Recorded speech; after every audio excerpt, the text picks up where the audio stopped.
আসসালামু আলাইকুম। Daily tech রাইটের নতুন ভিডিওতে আপনার সবাইকে স্বাগতম। তো আজকে আমরা যে জিনিসটা নিয়ে আলোচনা করব, এটি হচ্ছে মূলত একটি সাউন্ড সেন্সর। তো এই সেন্সরটা কীভাবে কাজ করে এবং এই সেন্সরটা দিয়ে কী প্রজেক্ট তৈরি করা যাবে, তো আজকে এটা নিয়ে আলোচনা করব। তো আপনারা দেখছেন ডেইলি টেচ ইউটিউব চ্যানেল। তো চলুন ভিডিওটি শুরু করা যাক। তো এই সেন্সরটির কাজ হচ্ছে মূলত এই সেন্সরটি শব্দ শনাক্ত করতে পারে।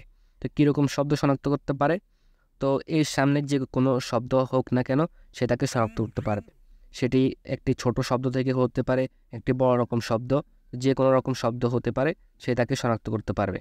তো আপনারা এখানে আপনার পটেনশিওমিটার দেখতে পাচ্ছেন। এই পটেনশিওমিটার দিয়ে সে মূলত সাউন্ডের সেন্সিটিভিটাকে কম বেশি করা যায়। অর্থাৎ এখানে কোনো রকম যদি বেশি শব্দ হয়, আপনি যদি চান যে অতিরিক্ত শব্দ হওয়ার পরে আপনার সেন্সরটি একটি আউটপুট দিবে, তাহলে আপনি সেটি এই সেন্সিটিভিটির পটেনশিওমিটার দিয়ে আপনি ঘুরিয়ে ঘুরিয়ে সেটিকে সেট করতে পারবেন। তো এর আরও বহুত কাজ আছে, অনেক রকম কাজ আপনারা করতে পারবেন। এখানে আপনারা দেখতে পাচ্ছেন 4টি পিন রয়েছে। একটি হচ্ছে অ্যানালগ পিন, একটি হচ্ছে গ্রাউন্ড পিন, একটি হচ্ছে পজিটিভ, একটি হচ্ছে ডিজিটাল পিন। তো অ্যানালগ পিনটা হচ্ছে মূলত এটি মূলত আপনার এই সেন্সরটা দিয়ে আপনারা দেখতে পাবেন যে কতটুকু শব্দ হচ্ছে সেখানে। এই সেন্সরটির সামনে কতটুকু শব্দ হচ্ছে আপনারা সেটি অ্যানালগ পিনটা দিয়ে জানতে পারবেন। অর্থাৎ আপনি যদি একটি পার্সেন্ট আকারে জানতে চান যে এখানে কতটুকু শব্দ হচ্ছে, এখানে কি 5% শব্দ হচ্ছে, 10% হচ্ছে, নাকি 50% হচ্ছে, নাকি 100% শব্দ হচ্ছে। তো এই জিনিসটা মূলত অ্যানালগ ভ্যালু দেখায় 0 থেকে 1023 পর্যন্ত একটা অ্যানালগ ভ্যালু দেখায়। তো আপনারা সেটিকে যদি পার্সেন্টে কনভার্ট করেন তাহলে আপনারা সেটিকে পার্সেন্ট আকারেও দেখতে পারবেন সেখানে কতটুকু শব্দ হচ্ছে।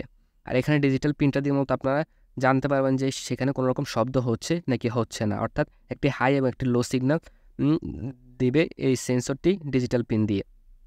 তো আমি ডিজিটাল পিন দিয়ে এর আগে আপনাদেরকে অনেকগুলো প্রজেক্ট তৈরি করে দেখিয়েছিলাম আইএর সেন্সর, পিএর সেন্সরগুলো দিয়ে। তো সেখানে আপনাদের দেখাচ্ছিলাম যে এখানে ডিজিটাল পিনটা দিয়ে আপনারা কীভাবে আপনারা প্রজেক্টগুলো তৈরি করতে পারবেন একটি হাই এবং লো সিগন্যাল ব্যবহার করে। তো এই অ্যানালগ পিনগুলো সেম কাজ, শুধু আপনাদেরকে অ্যানালগ পিনটা আরডুইনো বোর্ডের অ্যানালগ পিনে কানেক্ট করতে হবে। তো আমি আরডুইনো বোর্ডটার মধ্যে আপনাদেরকে দেখানোর চেষ্টা করি। আপনারা এখানে দেখতে পাচ্ছেন আরডুইনো বোর্ডের A0 পিনগুলো থেকে A0 থেকে A5 পর্যন্ত 6টি অ্যানালগ পিন রয়েছে। তো আপনারা এখানে অ্যানালগ পিনটা এখানে যে কোনো একটি পিনের মধ্যে কানেক্ট করলেই আপনারা এই পিনটির কাজ করাতে পারবেন। অর্থাৎ অ্যানালগ ভ্যালুটা আপনারা রিড করতে পারবেন। তো সেই ভিত্তি করে আপনারা প্রজেক্টগুলো তৈরি করতে পারবেন।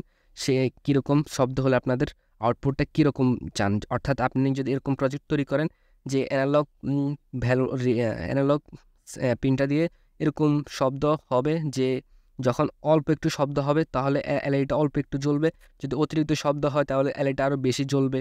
অর্থাৎ এরকম প্রজেক্ট আপনারা তৈরি করতে পারবেন। আর ডিজিটাল পিনটা দিয়ে অর্থাৎ যদি শব্দ হয় সে অন হয়ে যাবে এবং শব্দ না হলে সে অফ হয়ে যাবে। আপনারা এরকম প্রজেক্ট তৈরি করবেন ডিজিটাল পিন দিয়ে। অ্যানালগ পিনটা দিয়ে মূলত আপনারা একটি পার্সেন্ট আকারে মূলত কোনো প্রজেক্ট তৈরি করবেন। অর্থাৎ সেটি যদি অল্প শব্দ হয় তাহলে এলইডিটা অল্প জ্বলবে এবং শব্দের উপর ভিত্তি করে সে এলইডিটাকে অর্থাৎ ব্রাইটনেসটা বাড়াবে। আপনারা এই অ্যানালগ পিনটা দিয়ে মূলত এভাবেই প্রজেক্টগুলো তৈরি করবেন। তো আমি আর আজকে সেন্সরটা দিয়ে কোনো রকম প্রজেক্ট তৈরি করে আপনাদেরকে দেখাবো না। আপনাদেরকে আমি প্রত্যেকটি সেন্সরে প্রায় প্রজেক্ট করে তৈরি করে দেখাই। তো আজকে সেন্সরটি দিয়ে আপনারা নিজেরাই প্রজেক্ট তৈরি করে আপনারা করবেন। তো কিছু শিখতে হলে আপনাদেরকে কিছু নিজের থেকে করতে হবে। তো আমি এর আগে আইআর সেন্সর এবং পিআর সেন্সর দিয়ে আপনাদেরকে এলইডি প্রজেক্ট তৈরি করে দেখিয়েছিলাম। সেগুলো যদি আপনারা দেখে না থাকেন অবশ্যই ডিসক্রিপশন বক্স থেকে সেগুলো দেখে আসবেন। তারপর আপনারা এই সেন্সরগুলোর পিনগুলো নিয়ে বিস্তারিত জানতে পারবেন যে কীভাবে এগুলোর জন্য কোডিং করতে হয় এবং কীভাবে এগুলো ব্যবহার করতে হয়। আজকে শুধু আপনাদেরকে জানানোর চেষ্টা করেছি কীভাবে সেন্সরটি কাজ করে এবং কীভাবে সেন্সরটি দিয়ে আপনারা বিভিন্ন ধরনের প্রজেক্ট তৈরি করতে পারবেন। তো আমি আমার আলফা রোবটের মধ্যেও এই সেন্সরটি ইউজ করেছিলাম। তো আপনারা যদি একটি শক্তিশালী রোবট তৈরি করতে চান, এমনকি বিজ্ঞান প্রজেক্টের জন্য বিভিন্ন প্রজেক্ট তৈরি করতে চান, এই সেন্সরটি আপনাদের অনেক উপকারে আসবে। তো আপনারা যদি এই সেন্সরটি ব্যবহার করতে চান অবশ্যই আপনাদেরকে এর বিস্তারিত জেনে তারপর আপনাদেরকে কাজ করতে হবে। তো আপনারা অবশ্যই আমার আগের ভিডিওগুলো দেখে আসবেন। তারপর আপনারা এই সেন্সরটি নিয়েও বিস্তারিত জানতে পারবেন কীভাবে এই সেন্সরটির জন্য কোডিং করতে হয় এবং আপনারা নিজেরা একটি এলইডি প্রজেক্ট তৈরি করবেন। তারপর আপনারা এই সেন্সরটি নিয়ে বিস্তারিত ক্লিয়ার হয়ে যাবেন। তো আজকের জন্য এটুকুই। দেখা হচ্ছে পরবর্তী কোনো ভিডিওতে। ততক্ষণ পর্যন্ত সবাই ভালো থাকবেন, সুস্থ থাকবেন। আল্লাহ হাফেজ।